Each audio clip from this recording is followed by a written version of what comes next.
दूसरी बार ये जातिवादी विधेयक आया है। पहला था ईडब्ल्यूएस कि सिर्फ सवर्ण के लिए ईडब्ल्यूएस होगा। उसी तरीके से जो आया है महिला आरक्षण बिल, ना ये सवर्ण महिला आरक्षण बिल है। 98% महिलाएं जो सदन पहुंची हैं अब तक, वो सारी अपर कास्ट हैं। ये इस देश के वंचित शोषित जमात के साथ सबसे बड़ा धोखा है। मेरे कॉलेज में आके देखो, अपर कास्ट प्रिंसिपल है, वो मेरा टॉर्चर नहीं कर रही है। ये भाजपा सरकार, आरएसएस की सरकार ने, हिंदूवादी सरकार ने मजाक बना के रख दिया है कॉन्स्टिट्यूशन का। मंडल कमीशन जब लागू हो रहा था तो यही बात कह रहे थे सवर्ण कि क्या करेंगी ये महिलाएं जाके। आज उनको उनका पैर पकड़ना पड़ता है। अगर एक तो आपका तो खेल खत्म हो गया। हमारा खेल नहीं खत्म हुआ है। पार्लियामेंट में जो बैठे हैं नेता और जो ओबीसी हैं, उनका खेल खत्म हो गया है। वो निकम्मे साबित हुए। क्या ओबीसी वोट नहीं करेगा बीजेपी को? यदि करता है तो उससे बड़ा मूर्ख नहीं है, उसको और पतन की भी जरूरत है। महिला आरक्षण बिल के आने के बावजूद भी इसमें पुरुषों की संख्या घटेगी, लेकिन वो वापस उनको रिप्लेस करने के लिए सवर्ण महिलाएं वहां पर होंगी।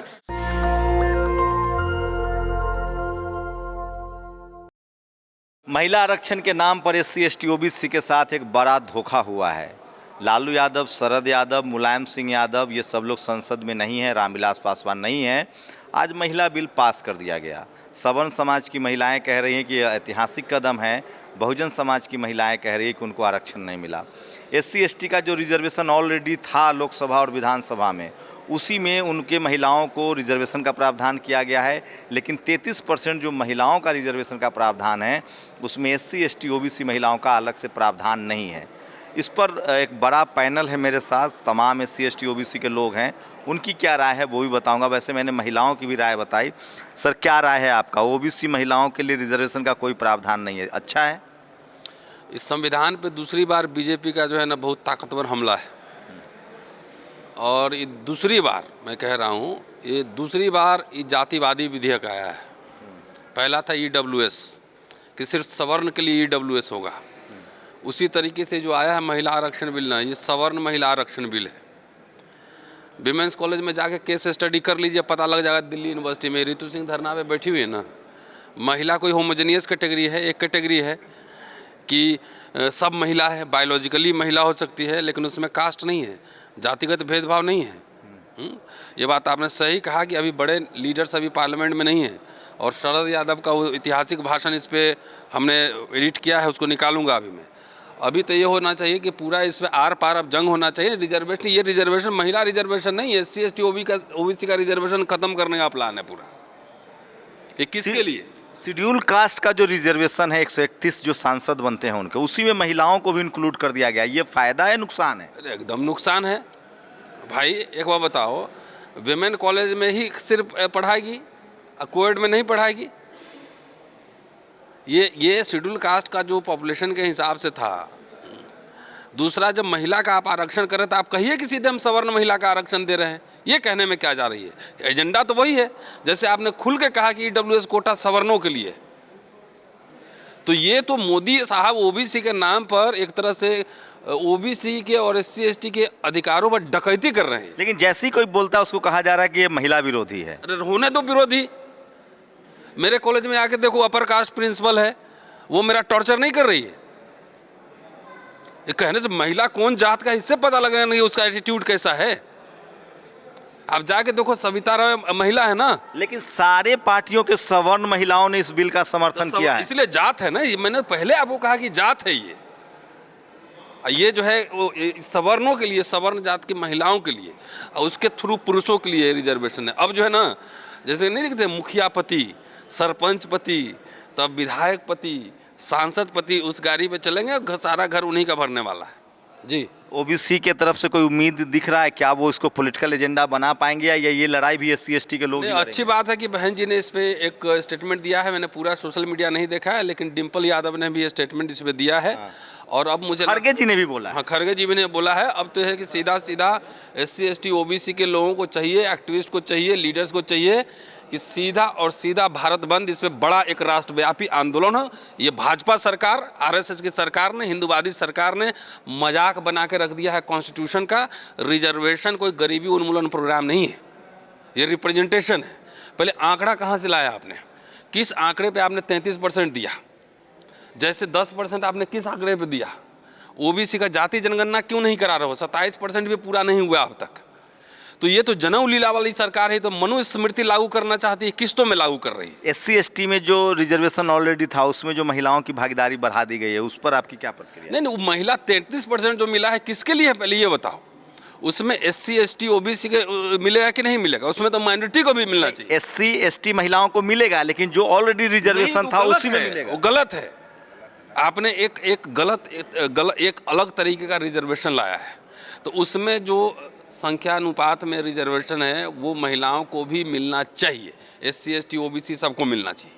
चलिए, तो थैंक यू। और मैं इसलिए कह रहा हूँ कि एक बड़ी दूसरी भी पॉलिटिकल कोशिश है, उस पर भी बात करूँगा। OBC के लोग तो अब मस्त हैं। OBC के लोग मस्त हैं, आपकी बात बिल्कुल सही है। जैसा इस आरक्षण की सारी टेक्निकलिटी अभी सर ने बताई है, लेकिन एक सबसे बड़ी समस्या इसमें यह है, आपने कहा कि OBC के नेता इस पर आएंगे खुलकर, या जो है केवल SC के लोग ही इस लड़ाई को आगे बढ़ाएंगे। मेरा ये मानना है कि जो हमारी महिलाएं हैं OBC, खास करके OBC SC की जो महिलाएं हैं, उनको अभी खुद इस आरक्षण के बारे में और इसके प्रावधानों के बारे में कोई जानकारी नहीं है।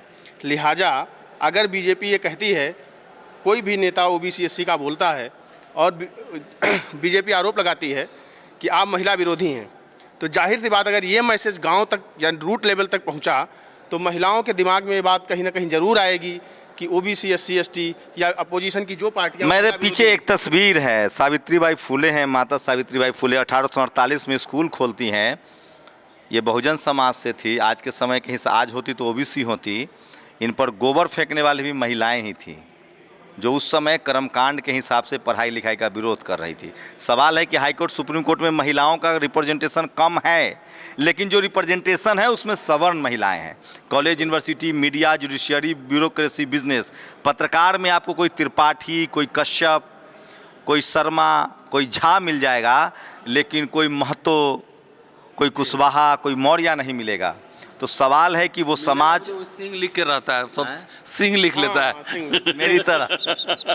लक्ष्मण जी, OBC को महिला आरक्षण में ठेंगा मिला है, और ये एक OBC प्रधानमंत्री के द्वारा मिला है।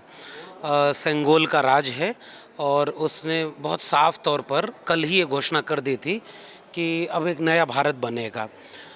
अब इस देश में जो मनुस्मृति का राज है ना, वो सीधे ना आकर के प्रकारांतर से आ रहा है। मिसाल के तौर पर ये कि आज नए संसद का उद्घाटन और पहला बिल जो टेबल किया गया, वो जिसके जरिए किया गया, जो मंत्री है कानून मंत्री, वो दलित समाज के हैं, अर्जुन राम मेघवाल। बाबा साहब को याद करते हैं कि बाबा साहब ने कहा था कि मैं किसी भी समाज की तरक्की वहाँ की महिलाओं की तरक्की से देखूंगा। लेकिन जब महिलाओं की बात आई तो मैं याद करता हूँ कि शरद यादव का एक बयान है। मैं उन लोगों को इसलिए याद करना है क्योंकि शरद यादव, मुलायम सिंह यादव और लालू यादव, इनको सबसे ज़्यादा अपमान अगर इस देश में किसी का हुआ तो इन नेताओं का हुआ। इन्हें महिला विरोधी, इन्हें सामंती और क्या क्या कह के गालियाँ दी गई कि ये लोग महिला विरोधी हैं। शरद यादव ने अपने एक इंटरव्यू में बिल्कुल साफ कहा और सदन में भी कहा कि मैं 33% क्यों, 50% रिजर्वेशन दो, लेकिन 50% में कोटा विद इन कोटा होना चाहिए। वो 33% कौन लेगा? आपने 15% और 7.5% जो शेड्यूल कास्ट और ट्राइब को मिला है उसके अंदर कर दिया कि 33% वहाँ होगा, तो जो बाकी 33% है उसमें कौन आएगा? ये सवाल बिल्कुल क्लियर है कि ये एक ऐसी रेस है जिसमें कुछ आपको खुला मैदान दिया गया है। OBC तो आजकल बहुत अमीर हो गया है, राम मंदिर बनवा सकता है, तमाम धार्मिक आंदोलन चला सकता है, तो और ले लीजिए आप लोग। कल प्रधानमंत्री ने अपने भाषण में एक बात कही कि अब तक आज़ादी के बाद 7,500 लोग संसद में पहुँचे, जिसमें 650 महिलाएं थीं, और मैंने आंकड़ा देखा तो उसमें 2.5% महिलाएं SC/ST OBC के, 98% महिलाएं जो सदन पहुँची हैं अब तक, वो सारी अपर कास्ट हैं। क्या कर लीजिएगा? करना कुछ नहीं है। देखिए, हम जो लोग कर सकते हैं, हम आखिरी वक्त तक कहते रहेंगे कि ये संविधान पर हमला है, ये लोकतंत्र पर हमला है, और ये हर हाल में रुकना चाहिए। इसको रोक कितना पाते हैं ये देखने वाले। हो सकता है सवर्ण महिलाएं कोई चमत्कारी बदलाव ले आए। पुरुषों के मुकाबले? नहीं, देखिए, जब आप लोकतंत्र के नाम पर इसे ले आ रहे हैं, जब आप इस देश को बेहतर बनाने के नाम पर ले आ रहे हैं कि महिलाओं को हिस्सेदारी देंगे, तो पूरे देश में महिला कोई एक लीनियर आइडेंटिटी नहीं है। जैसे गरीब होना कोई लीनियर आइडेंटिटी नहीं है कि उसके नाम पर ईडब्ल्यूएस दे दोगे आप। वो रिजर्वेशन का कॉन्सेप्ट जो है और जो पहचान है महिला होने की, द्रौपदी मुर्मू को क्या कह के ले आए थे? केवल महिला कह के नहीं, आदिवासी संसद में कहाँ वो उद्घाटन में कहीं थी, तो वो एक सिंबल बनाया जाएगा। कंगना रनावत थी। हाँ, तो वैसे लोग रहेंगे और उन्हीं उसी तरह के लोगों के लिए लाया आप कह रहे हैं सवर्ण महिलाएं सारी सीट झटक लेंगी? जो उस कई तरह के इंडेक्स हैं ना, सामाजिक, आर्थिक, राजनीतिक, जो शहर में रह रही महिला होगी, जो पढ़ी लिखी महिला होगी, जो सवर्ण महिला होगी, जो आर्थिक रूप से सक्षम और राजनीतिक रूप से जागरूक होगी, 33% पूरा आरक्षण उनके लिए रखा गया है कि अब वो कोटा भी उन्हीं को मिल जाए। ये इस देश के वंचित शोषित जमात के साथ सबसे बड़ा धोखा है। इस देश में कोई भी अगर जागरूक SC ST OBC है ना, उसको आज कम से कम आँख खोल कर देखना होगा, वरना अब उनको बचाने को कुछ बचेगा नहीं। जी, बीपी मंडल साहब के परपौत्र हैं और वो पूरा लेजिसी है ओबीसी आरक्षण का है। अब क्या करेगा ओबीसी? अरे मीना साहब, आप जो पूछ रहे हैं कि आप क्या कर लीजिएगा, मैं पूछ रहा हूं तमाम ओबीसी नेता जो हमारे हैं, जो दल चला रहे हैं, जो बिहार में, उत्तर प्रदेश में, वो क्या कर लिए? जाति जनगणना नहीं हो रही है। हम आपको विश्वास दिलाते हैं 30 सितंबर हमने डेट रखा है, उस दिन पूरे राष्ट्र में विरोध होगा और इस जातिवादी सवर्ण महिला बिल जो आया है और जो भारतीय जनता पार्टी संविधान पर हमला कर रही है, उसका जवाब उन्हें 30 सितंबर तक मिलेगा और भरपूर मिलेगा।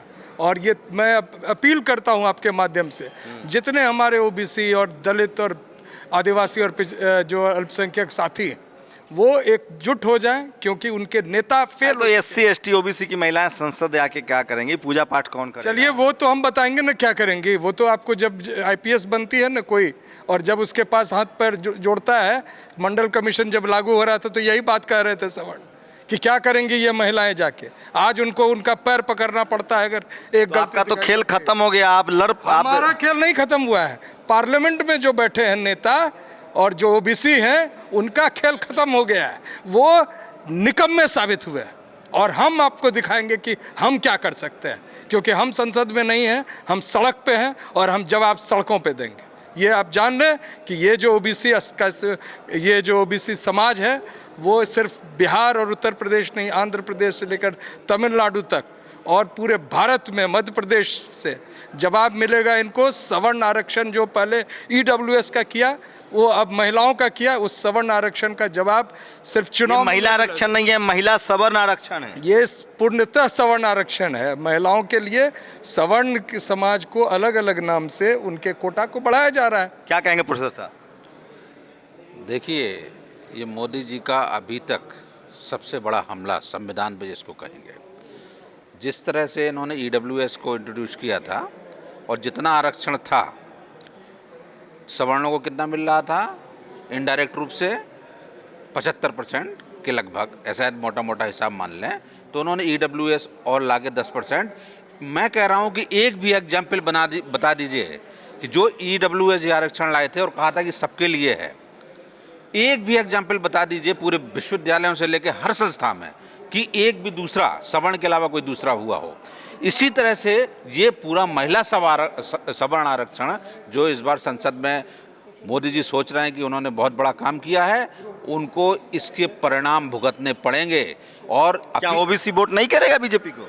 यदि करता है तो उससे बड़ा मूर्ख नहीं है, उसको और पत्थर की भी जरूरत है। करेगा फिर गुलामी? नहीं, बिल्कुल, ये तो सही कह रहे हैं। करेगा, वोट तो करेगा ही। वोट करेगा ना बीजेपी हाँ, को? हाँ। राम मंदिर बन गया भाई साहब। बिल्कुल सही बात कह रहे हैं। आप क्या कहेंगे? हाँ, राम मंदिर बना, अच्छी बात है, लेकिन ओबीसी कितने हैं ट्रस्ट में? 15 सदस्य हैं ट्रस्ट में, लेकिन एक भी ओबीसी नहीं है। मंडल आरक्षण पर क्या कहेंगे? महिला आरक्षण पर? महिला आरक्षण ही आरक्षण है। ये तो स्वर्ण महिला है। आज भी ST SC OBC महिला जो हैं, उनका सशक्तिकरण नहीं हुआ, स्वर्ण महिलाओं का ही सशक्तिकरण हुआ। आज कितनी महिला हैं, वाइस चांसलर हैं, जितनी भी महिला हैं, उसमें 90% से अबव ST SC OBC से महिलाओं से एक भी नहीं निकलेगा। तो ये कहीं ना कहीं ये है कि स्वर्ण महिलाओं को आरक्षण है और महिला सशक्तिकरण होना बाकी है ST SC OBC। देखिए, जब तक जो महिला आरक्षण दिया गया है उसमें दलित पिछड़े महिलाओं की भागीदारी नहीं सुनिश्चित हो जाएगी। इससे ये सब बात साबित होता है कि बिना दलित पिछड़े महिलाओं की आरक्षण को भागीदारी दिए आरक्षण बिल को पेश करना ये दर्शाता है कि ये जो है ईडब्ल्यूएस के बाद दूसरा जातिवादी आरक्षण है और इससे एक विशेष तबके को, सवर्ण तबके को केवल लाभ मिलेगा। जैसे कि ईडब्ल्यूएस में आपने देखा कि विश्वविद्यालय से लेकर के तमाम सारी सरकारी नौकरियों में ईडब्ल्यूएस के थ्रू किनको आरक्षण मिल रहा है। ये जो सुदामा कोटा है, ये महिला सुदामा कोटा है, आप जान लीजिए पूरी तरीके से। क्या कहेंगे प्रोफेसर साहब, आपका क्या विश्लेषण है? देखिए, एक चीज़ देखिए, अगर हम लोग पूरा संसद का सामाजिक ढांचा देखेंगे तो पता चलेगा कि लगभग 70% के आसपास अपर कास्ट संसद के भीतर है। महिला आरक्षण बिल के आने के बावजूद भी इसमें पुरुषों की संख्या घटेगी, लेकिन वो वापस उनको रिप्लेस करने के लिए सवर्ण महिलाएं वहाँ पर होंगी।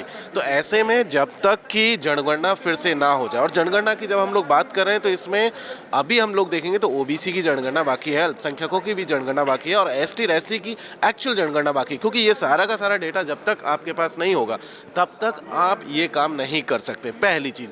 दूसरी चीज़ की जो बातें कही जा रही है कि अभी क्योंकि जनगणना नहीं हुई है तो परिसीमन होना बाकी है 2026 में और 2029 में जाकर के जाएगा मामला। ऐसे में सबसे ज़रूरी मामला क्या है? दरअसल ये एक पॉलिटिकल स्टंट के तौर पर लिया गया और पॉलिटिकल स्टंट के बहाने इसमें दरअसल सामाजिक न्याय की हत्या करने का काम आज की तारीख में प्रधानमंत्री ने न्यू पार्लियामेंट के भीतर जाकर के किया। जबकि ये लड़ाई खास करके अगर पिछड़ों की हिस्सेदारी की बात करें तो मंडल कमीशन के दौर से ही चली आ रही है और आज फिर वो लड़ाई को पीछे धकेलने की कोशिश इस देश के प्रधानमंत्री की तरफ से की गई है। मुझे लगता है कि 21वीं सदी में सबसे बड़ा ये सामाजिक न्याय के ऊपर हमला है। तो सोचिए, माता सावित्रीबाई फुले हैं और मैं फिर कहूँगा 1848, मुझे इंतज़ार है इस देश में जब कोई माता सावित्रीबाई फुले सवर्ण समाज से आएंगी जो महिलाओं के शिक्षा के लिए काम करेंगी।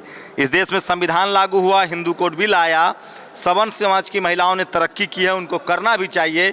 ये बात सच है कि इस देश की महिलाएं प्रताड़ित हैं, लेकिन ये भी बात सच है कि इस देश की जो SC ST OBC की महिलाएं हैं वो जाति के आधार पर भी प्रताड़ित हैं और पितृसत्ता के आधार पर भी प्रताड़ित हैं। मुझे इंतज़ार रहेगा इस देश में जो संसद में जो महिला आरक्षण मिला है कि काश इस देश की महिलाएं माता सावित्रीबाई फुले के रास्ते पर चलें और वो इस देश में जातिवाद के खिलाफ, महिला अधिकारों के खिलाफ बोले। अब तक देखा गया है कि इस देश के तमाम जो मीडिया हो, जुडिशियरी हो, कॉलेज यूनिवर्सिटी हो, ब्यूरोक्रेसी हो, वहाँ भी जाति आधारित महिलाओं का रिप्रेजेंटेशन है। सवर्ण समाज की महिलाएं तो हैं, हाई कोर्ट में है, सुप्रीम कोर्ट में है, मीडिया में है, जुडिशियरी में है, कॉलेज यूनिवर्सिटी में है, लेकिन बहुजन समाज की महिलाएं, SC ST OBC की महिलाएं नहीं हैं। नए संसद में प्रधानमंत्री ने जिस तरह से ये बिल रखवाया उससे साफ है कि OBC महिलाओं के लिए रास्ते बंद हो गए हैं। पूरी बातचीत पर आपकी क्या प्रतिक्रिया? आपकी प्रतिक्रिया बहुत ज़रूरी है। कैमरा नासिस के साथ शंभू कुमार सिंह, नेशनल दस्तक, दिल्ली। नेशनल दस्तक की आपसे गुजारिश है कि अगर इसको बचाना चाहते हैं तो नेशनल दस्तक को सब्सक्राइब करने के लिए रेड कलर के सब्सक्राइब बटन को दबाएं, फिर बेल आइकन की घंटी दबाएं। नेशनल दस्तक को बचाने के लिए बहुत ज़रूरी है कि हर खबर को शेयर करें, लाइक करें, कमेंट जरूर करें।